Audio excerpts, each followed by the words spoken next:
Several public vehicles broke down on the road after refueling at the Bharat Petroleum filling station in Umran dairy on Tuesday.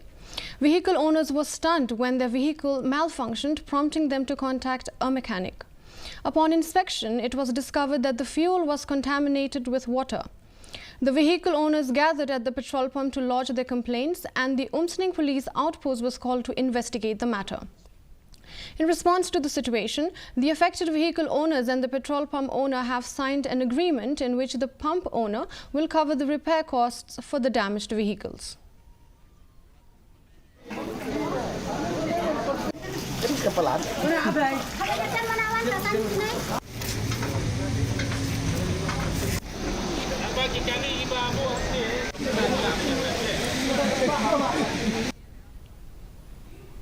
The United Democratic